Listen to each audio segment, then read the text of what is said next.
Thought I'd give you a quick look at my bike, explain some things. I've shown it, but I've never really talked about it. What's got, what it is, actually, maybe I don't know, did I say it or not, but whatever. Okay, it is a bad boy, Cannondale, and it is neither painted or powder coated. It is like a form of electrical electro plating, I guess.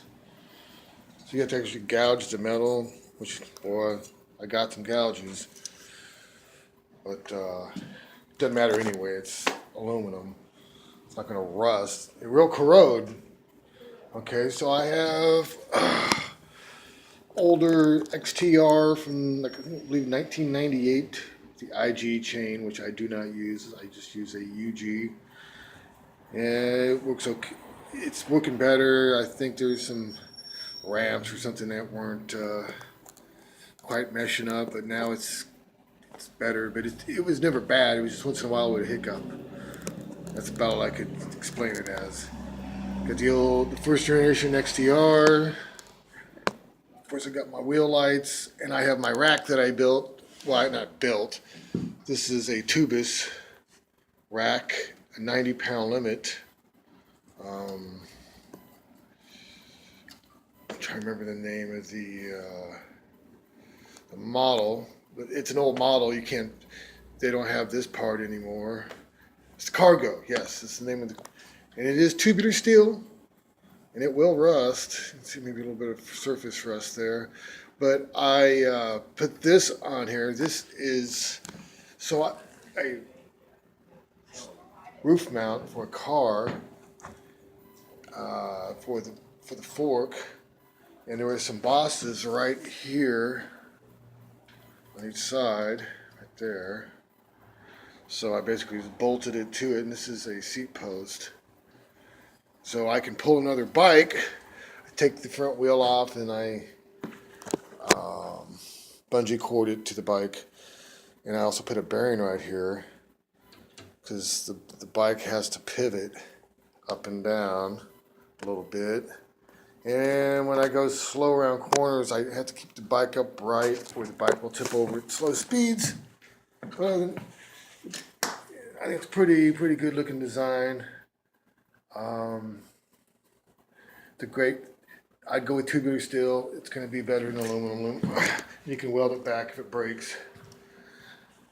I bought these straight from Japan. They're new old stock, as you can see. They look almost brand new.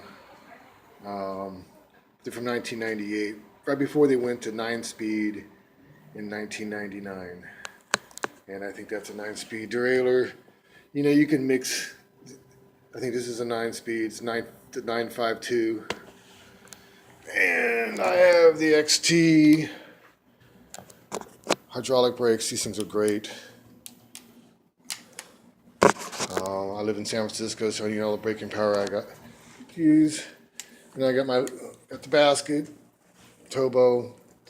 I am having issues with a little breakage here on the corners where it welds to the. You can see there's another one, but it doesn't seem to really affect it that much. I don't see any other cracks. I do put some weight in, and they say there's a 25 pound limit, and they say don't use this for commercial purposes. I don't know.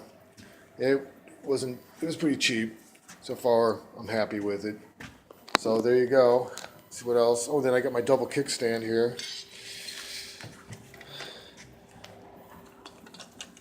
Let's get over here. You can see it. Bellow Orange makes this. And you can adjust it right here.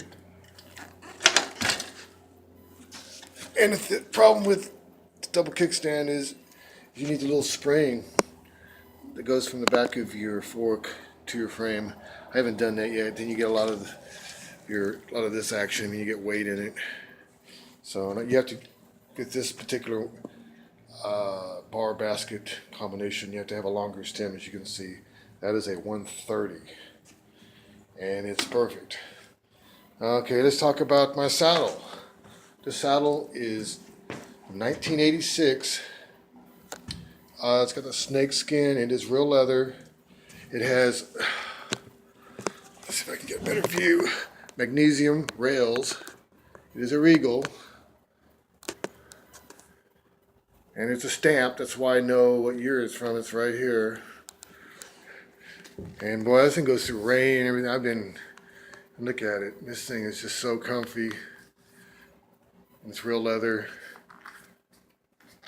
And it just kind of gives a little character to the bike.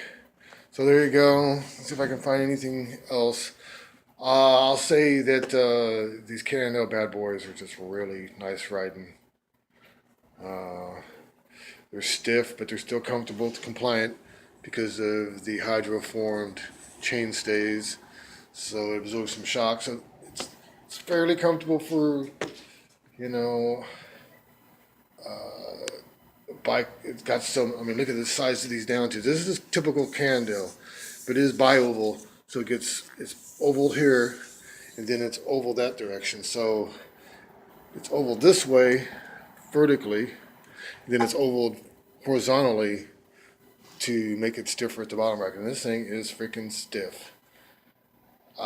Carrying weight and all that, this thing, it's pretty amazing. Look at the size of these forks. So I recommend the Cannondales. I'm not really into the lefty thing. So maybe I might want to put a pannier on this, you know. And I just like the fact of having two, I don't know. And then you have a regular wheel versus your lefty wheel, right? And also you got this reflective Cannondale. It's real subtle. I don't know if you can see it, but I'm really happy with it. I've had this thing for like 3 years, and I can't say enough about it. And it's been really, the wheels are crap, of course. They're not very good. You know, it's a cheap bike. It only cost me like $400 and some odd, you know, wholesale price. But there you go. Just look at it from the front. Oh, I also put the light right here on the edge of the basket. Yeah, it's a good looking bike, I think. I get a lot of compliments. It's got a certain look to it, like the Ninja bike or something. But at night, it's not Ninja. It's I'm a freaking light show. Oh, here we go. I'll just turn one of the lights on. Here, just to show you what the light looks like in the daytime. That's not, as soon as I spin it, it will go to whatever light that I programmed. Right now, it's just, that's the way it starts. But anyway, hope you enjoy my bike. I know I enjoy it.